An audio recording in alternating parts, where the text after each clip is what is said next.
Buenas noches. Hoy hace 3 años entró en vigor la Constitución española, la Ley de la Concordia. Yo pienso que es una buena ocasión esta para hablar de política, pero para hacerlo con palabras normales, con palabras como las que usamos en nuestro cuarto de estar. Porque la política no es algo tan complicado que haya que dejar en manos de expertos. Es algo mucho más simple. En el fondo trata de organizar la convivencia, de hacer posible la convivencia. El cómo ya es más complicado y sobre todo más opinable. Pero algo hay seguro, que no hay convivencia posible sin el respeto por las libertades de todos y que no hay libertades sin un compromiso de la inmensa mayoría para vivir en ellas. ¿Seremos los españoles capaces de vivir en libertad a finales de 1981, a punto de entrar en el 82, a 18 años vista del año 2000? ¿Fueron nuestros mayores capaces de vivir en paz, de convivir a lo largo de nuestra dilatada historia? En fin, de todo esto y de muchas más cosas hablaremos hoy y en noches sucesivas. Hablaremos de las 1000 Españas y de los millones de españoles. Por eso necesitamos un compromiso, un gran acuerdo, porque somos muchos y muy diferentes, y porque se trata de que vivamos todos. Oiremos muchas voces, decenas de voces españolas, cada una tan respetable como la que más, siempre que cada una sepa respetar a las demás. Veremos que tampoco somos tan diferentes al mundo que nos rodea, porque las diferencias están dentro de nosotros mismos. En fin, vamos a empezar.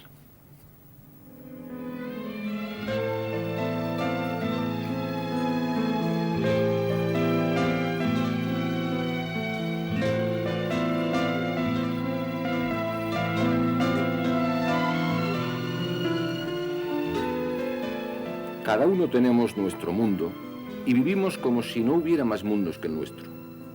Sabemos que no es así, pero no solemos tenerlo en cuenta.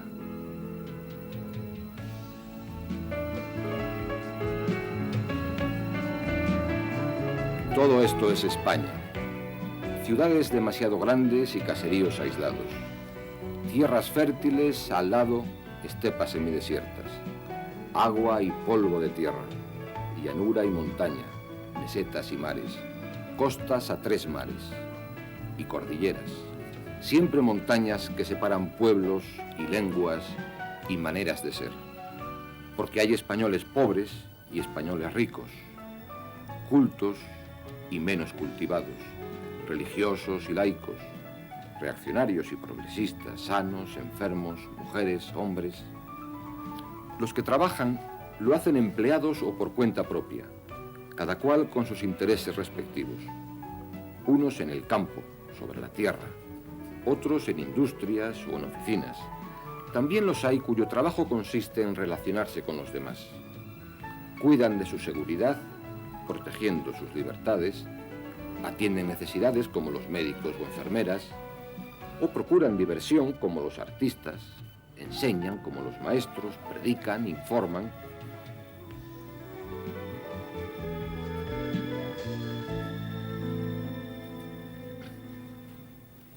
Los oficios acaban condicionando mucho nuestra manera de ser. Pero hay más causas de diversidad entre nosotros. La cultura, la educación, la religiosidad, el sexo, la edad. Vamos a fijarnos un momento en la edad. Así nos distribuimos los españoles en razón a nuestras edades.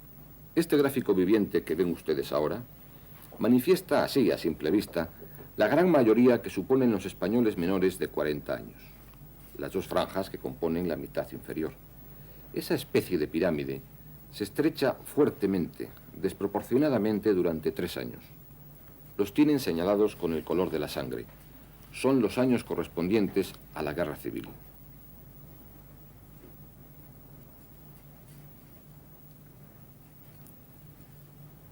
Dejaron de nacer unos 100.000 niñas y niños españoles. Luego, a partir de los años 60, la pirámide muestra una merma notable. Corresponde a la edad de quienes lucharon en aquella guerra, quienes en 1936 tenían más de 18 años de edad. ¿Verdad que hasta la fría estadística puede resultar dramática en ocasiones? Pero no vamos a hablar hoy de guerra, sino de qué hacer para conservar la paz? ¿Qué puede hacer una nación tan plural y diversa para que podamos convivir todos cuantos en ella habitamos? Porque de eso se trata, de convivir. Y hoy más que nunca, la ciudadanía española tiene el valor de la convivencia como uno de los más apreciados. El equipo técnico que hizo posible este programa consumió muchos millares de metros de película tratando de investigar qué preocupa más hoy al español.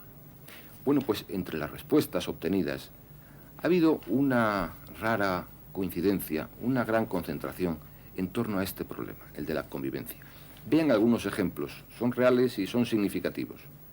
Para mí creo que lo más importante es el respeto entre las personas mutuamente, que creo que es esencial y básico para una convivencia.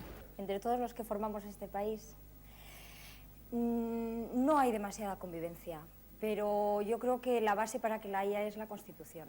Pues lo más importante es respetarnos los unos a los otros, cosa que no se hace, porque la Constitución hay que respetarla y aquí no se respeta, porque aquí cada uno hace lo que le conviene.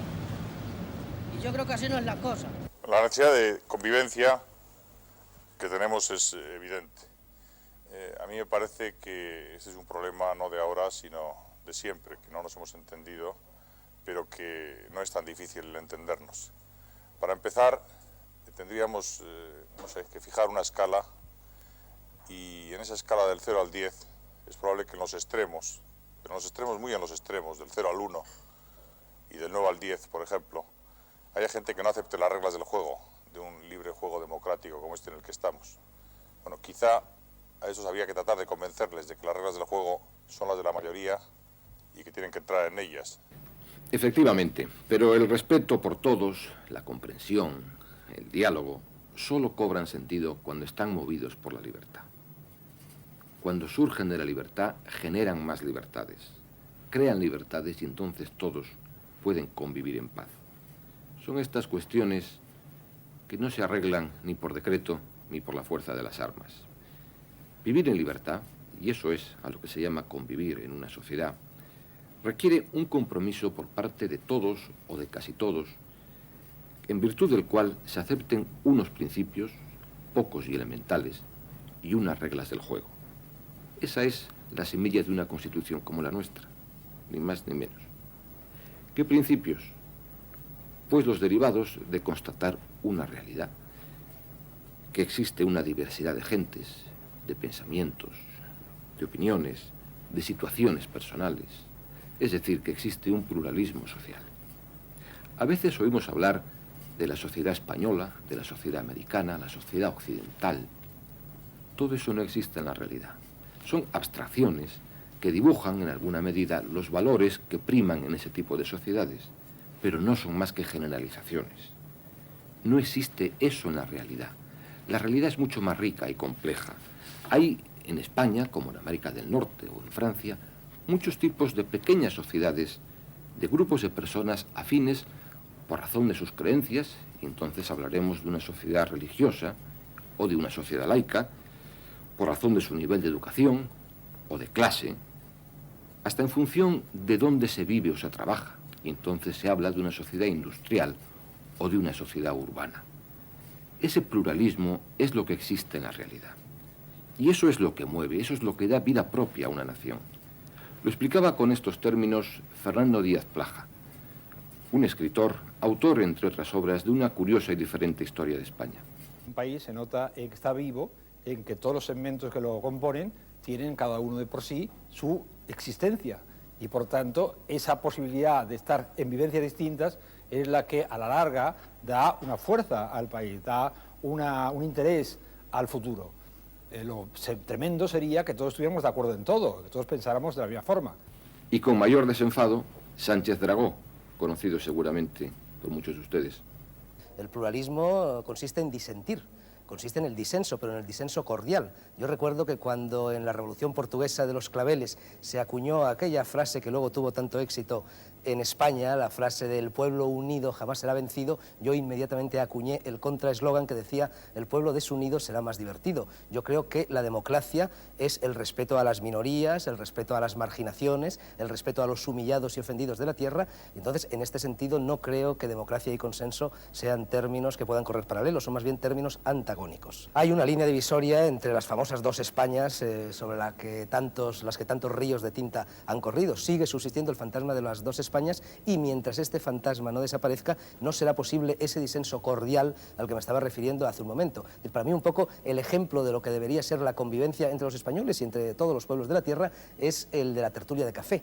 En los cafés la gente se acalora, en los cafés, en la tertulia, cada contertulio piensa de manera diferente y expone su opinión, y a veces incluso se le puede escapar un puñetazo en la mesa, pero la sangre nunca llega al río. Es decir, es un disenso cordial, es un disenso pacífico. Yo creo que no debemos tender a la uniformidad, sino a todo lo contrario. No hace falta preocuparse por ser diferentes.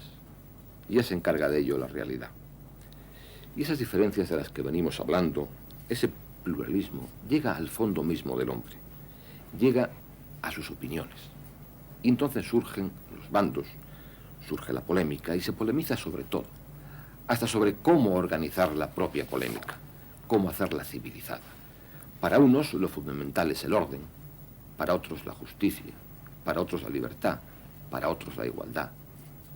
Son las semillas de las utopías que mueven hombres. Son las ideologías políticas.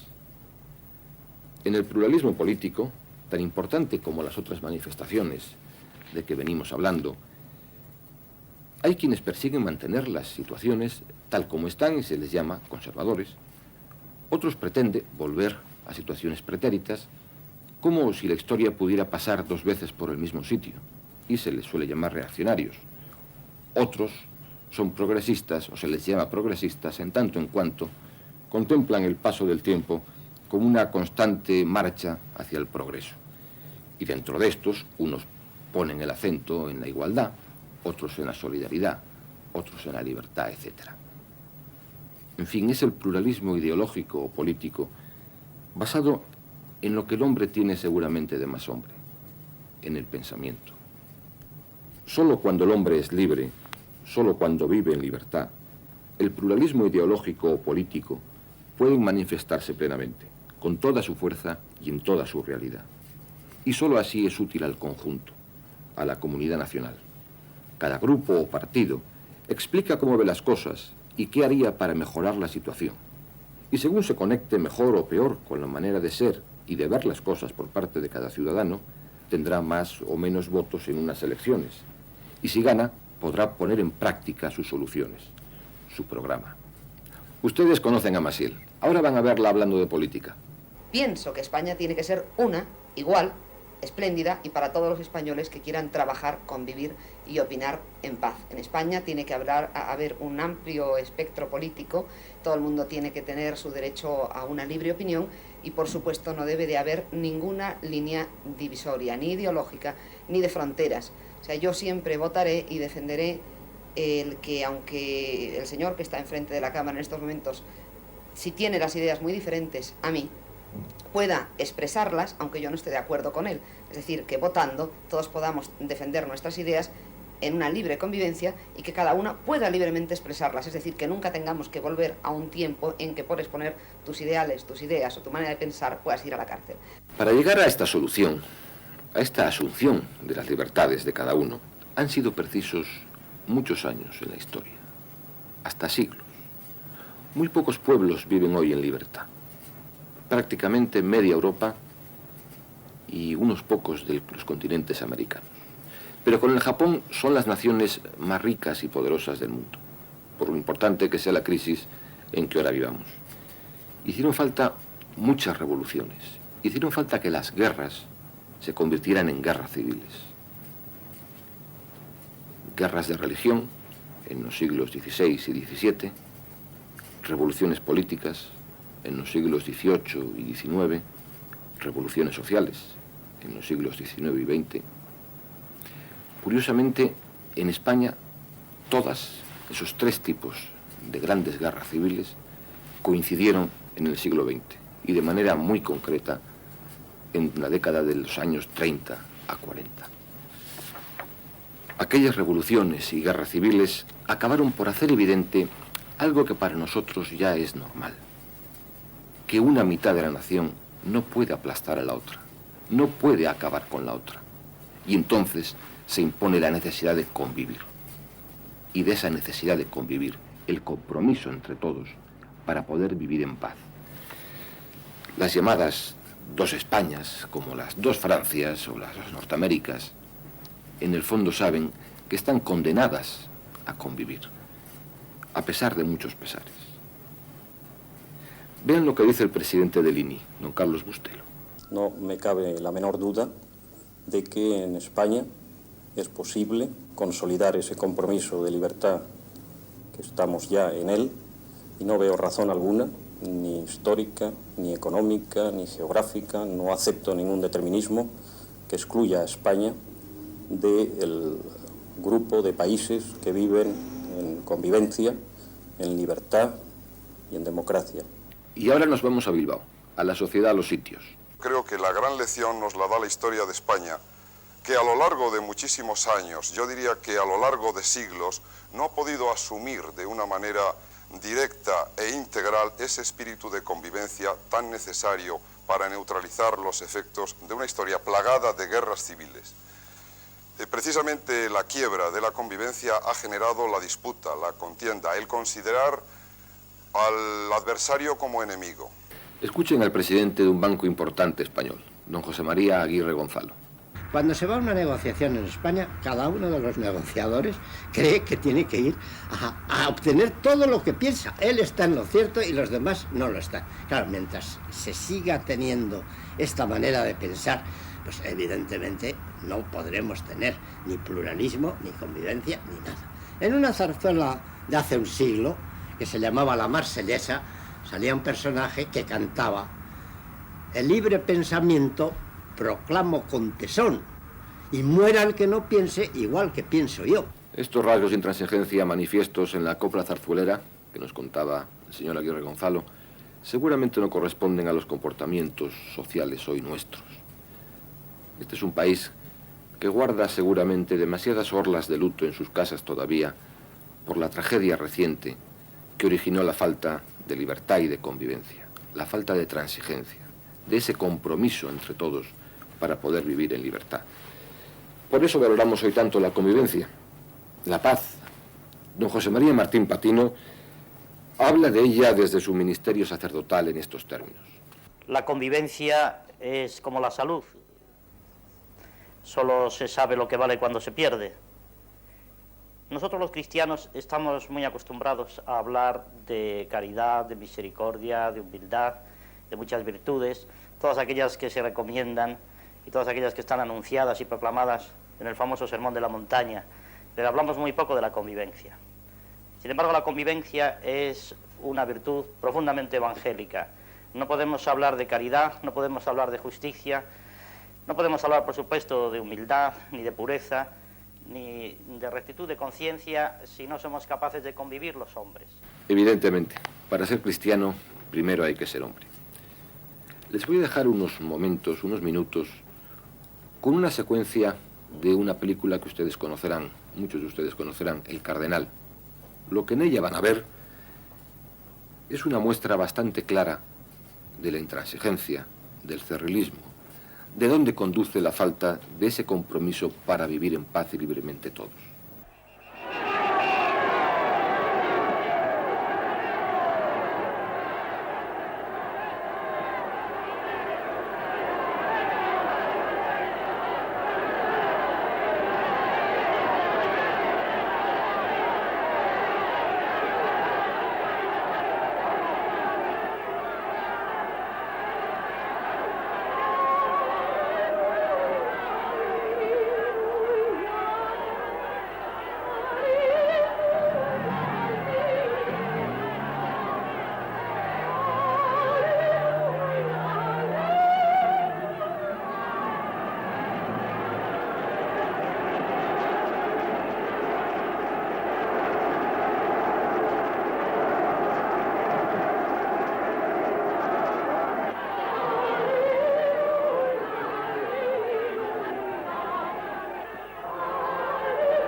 Salve el Santísimo Sacramento. Sí.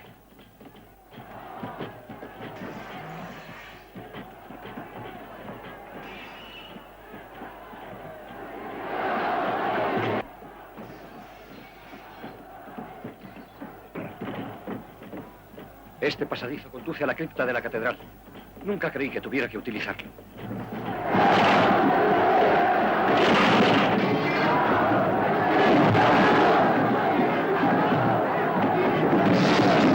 Voy a dejarles, vamos a acabar hoy, con un diálogo que a mí me parece muy interesante, entre dos españoles notables. Un escritor, como Antonio Gala, un periodista, como Juan Luis Cebrián. Ambos hablan desde sus lugares de trabajo. Gala desde su propia casa y Cebrián desde el despacho del periódico que dirige. Tema, todo lo que hemos venido hablando, que somos muchos y muy diversos. Que para que podamos convivir es preciso un espíritu de compromiso, que ha de ser un compromiso basado en la libertad, en que todos podamos explayarnos en la medida de nuestra dimensión cada uno. Véanlo ustedes. Yo pienso que si hay algún país que verdaderamente pueda ser llamado plural, es España. Yo no me atrevo a hablar siquiera de unidad española, sino de unión, que significa España. España es la mejor prueba de que existe ella misma en cuanto funde esa especie de cajón desastre que son las etnias, los paisajes, las actitudes, las razas, los pueblos, las lenguas diferentes. Ese es un ejemplo de pluralidad histórica que geográficamente está hecho uno. Me parece a mí que la Constitución, por supuesto, lo que viene a hacer es consagrar esa pluralidad y darle una razón de ser, una justificación y una vida enriqueciente, varia y posiblemente maravillosa. Lo que hace la Constitución es el reconocimiento de esa España plural. La España plural existe desde todos los puntos de vista, desde el punto de vista de las diferencias entre las nacionalidades y los pueblos, las diferencias lingüísticas, históricas, culturales, las diferencias de todo género. Lo que la Constitución hace, como decía, es el reconocimiento de la pluralidad sin menoscabo de la unidad del Estado y sin menoscabo de la solidaridad entre todos los pueblos y todas las gentes de España. El pluralismo no es opuesto a la convivencia, todo lo contrario. Para convivir hay que ser diferente. Lo que es opuesto a la convivencia es el maniqueísmo, un maniqueísmo que se tiene por tradicional en España. Pertenecemos a un país en que cuando se dice viva Joselito parece que lo que se quiere decir es muera Belmonte. Entonces me parece que el maniqueísmo ese, que se considera como un demonio familiar, si no está superado, debemos hacer todo lo posible porque se supere. Yo creo que la historia de la política y sobre todo la historia de la democracia es la historia del compromiso. No puede haber un pueblo bien gobernado si no hay un compromiso precisamente entre todos quienes integran ese pueblo. Lo que resulta es que el compromiso es precisamente la Constitución. Quiero decir, no puede haber un compromiso fuera de la Constitución. La Constitución marca las reglas de ese compromiso, el terreno donde ese compromiso se debe desarrollar y los límites que ese compromiso puede tener. En definitiva, para mí, un cuarto de estar.